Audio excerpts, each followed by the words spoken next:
Je me baladais sur l'avenue, le cœur ouvert à l'inconnu. J'avais envie de dire bonjour à n'importe qui, Jour, nuit, jour, nuit, jour, nuit, jour, nuit, jour, nuit, jour. Pascal, Nuit. je crois qu'on a jour. compris.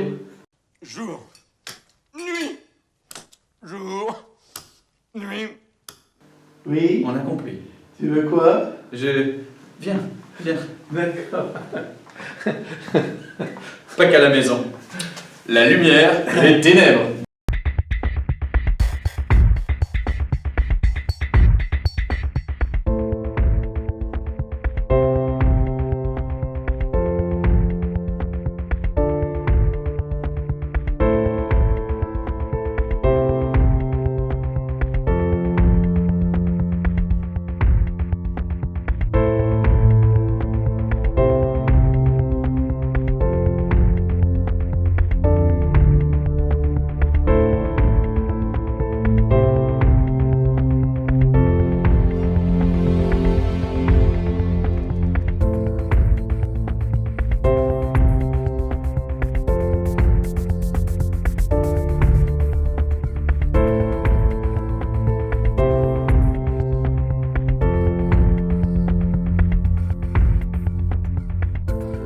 Lumière et ténèbres.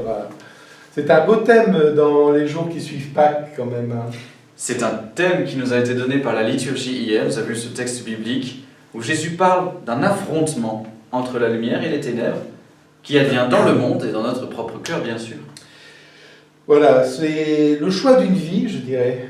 Hein, le choix d'une vie de choisir la lumière et d'abandonner les ténèbres. Alors, les ténèbres, c'est quoi, les ténèbres? Les ténèbres, c'est tout ce qui nous empêche, tout compte fait, d'accueillir la lumière de Dieu dans notre vie. D'accord? Les ténèbres, c'est suivre le mal, qui nous conduit au désespoir, qui nous conduit à regarder plutôt ce qui va mal que ce qui va bien, peut-être parfois même à tellement nous recentrer sur nous-mêmes que du coup, on ne sait plus regarder ce qu'il y a autour de nous. Et le mal, je dirais, nous entraîne dans les profondeurs. Nous entraîne dans les profondeurs, alors que le Christ, lui, nous propose la lumière. On pourrait d'ailleurs écouter ce Magnifique texte. Voilà, de Saint Jean. Jean 3. Dieu a envoyé son Fils dans le monde, non pas pour juger le monde, mais pour que le monde soit sauvé par lui. Donc quand on dit ces phrases-là, c'est pas pour enfermer le monde, les gens ou nous-mêmes. C'est pour nous en sortir. Qui croit en Jésus n'est pas jugé, mais qui ne croit pas est déjà jugé parce qu'il n'a pas cru au nom du Fils unique de Dieu. Ça veut dire, le Sauveur c'est Jésus. Donc si Jésus n'est pas dans notre vie, on n'est pas sûr d'être sauvé. Et le jugement, le voici. La lumière est venue dans le monde, et les hommes ont préféré l'obscurité à la lumière parce que leurs œuvres étaient mauvaises. Quiconque fait le mal est la lumière, et ne vient pas à la lumière, de craindre que ses œuvres ne soient démasquées. Celui qui fait la vérité vient à la lumière pour que ses œuvres soient manifestées, elles qui ont été accomplies en Dieu. On voit bien cette dynamique d'opposition. En fait, quand je fais le mal, je ne veux pas aller vers la lumière, vers Dieu, vers la vérité, parce que je veux pouvoir continuer de faire le mal. Je suis prisonnier du mal que je fais et je me protège de même sortir du mal. Tandis que quand je veux faire le bien, je cherche le bien qui m'aidera à faire le bien. Donc il y a deux, en fait, cercle vicieux, cercle vertueux. Voilà.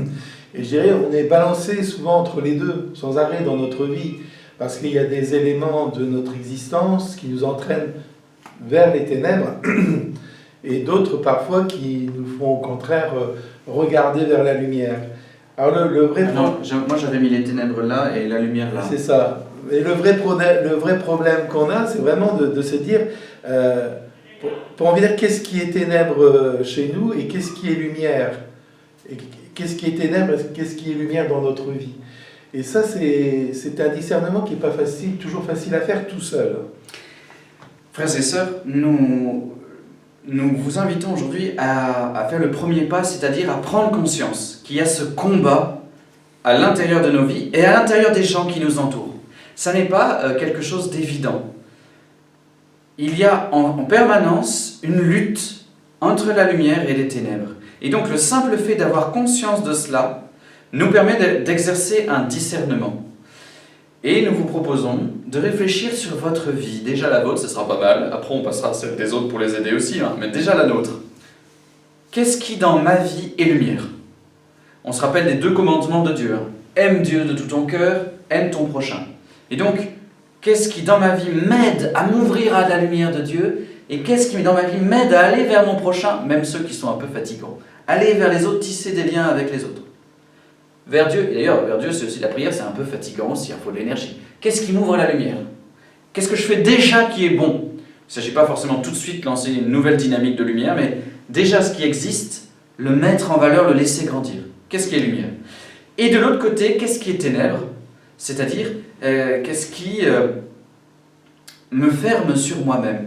On voulait insister notamment parce que maintenant ça fait 1 an qu'on est pris par le virus. Et on a mis en place des mécanismes de défense. Bien sûr, on est obligé d'être confiné. Bien sûr, on ne peut pas avoir les relations naturelles, aller voir les gens. Peut-être même que les réseaux nous fatiguent un peu et c'est légitime. Il faut peut-être sortir des réseaux. Mais la question c'est comment, dans cette situation compliquée présente, je vais me battre pour rester ouvert à la relation, Comment je vais me battre pour cela? Voilà, je crois que c'est vraiment important parce que, je vous dis, ce confinement fait qu'on aurait tendance à se replier sur soi-même. Et je pense que quand on se replie sur soi-même, on se replie aussi souvent sur pas forcément ce qui est lumière dans nos vies, mais plutôt sur ce qui ne va pas, sur le mal-être qu'on peut avoir, etc. Et du coup, ça nous empêche de nous ouvrir vers les autres. Et je pense que la lumière, on la reçoit des autres aussi. Elle ne jaillit pas uniquement de nous. Enfin, je veux dire, c'est un peu comme un tournesol, hein, je veux dire, qui suit un peu le soleil. Le soleil, pour nous, c'est le Christ. Et que si on veut que notre vie soit un beau tournesol, on va dire, il faut qu'on accepte de suivre le Christ pour qu'il nous envahisse de sa lumière et que cette lumière arrive à combattre le mal qui est en nous, arrive à combattre le doute, arrive à combattre tout ce qui veut nous entraîner vers le fond, quoi. Et je pense que c'est important de savoir discerner, comme l'a dit Matthieu, ce qui est ténèbres dans nos vies, mais aussi ce qui est déjà lumière. Toutes ces petites choses qui font qu'il y a de la joie dans notre vie, il y a du bonheur, etc. Et de se dire, c'est vers cette lumière-là qu'il faut que j'aille et que j'oriente toute ma vie. Des petits outils. Le Christ est notre lumière. Et donc, il faut demander, nous pouvons demander au Seigneur Jésus-Christ de venir nous sauver, notamment le matin. Quand on se lève, voilà, le soleil se lève en même temps, c'est le moment de dire à Dieu, je veux ta lumière dans ma vie. Voilà, la lumière visible nous permet de demander la lumière invisible. On a besoin du Christ, on la demande. Et le soir, on fait ce qu'on appelait autrefois l'examen de conscience, mais qui est en fait un examen d'amour, c'est-à-dire je veux être lumière. Donc honnêtement, dans la journée, je regarde ce qui a été ténèbres, et là je dis au Seigneur, pardonne-moi, c'est pas ça que je veux. Et on regarde aussi ce qui a déjà été lumière, pour pas se désespérer, et dire, ça je le veux Seigneur.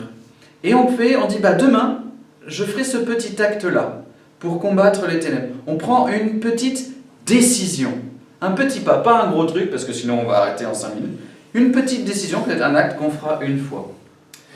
Voilà, en tout cas, nous, ce on veut vous proposer vraiment dans ce temps, on sait qu'il n'est pas facile pour personne, c'est dire, choisissez la lumière. Choisissez la lumière parce que c'est là qu'est la vie. Les ténèbres nous entraînent vers la mort. Et c'est ce que le Christ nous demande de faire. Choisissez la lumière, il est le chemin, la vérité et la vie. C'est cette lumière qu'il nous propose, à nous de l'accueillir.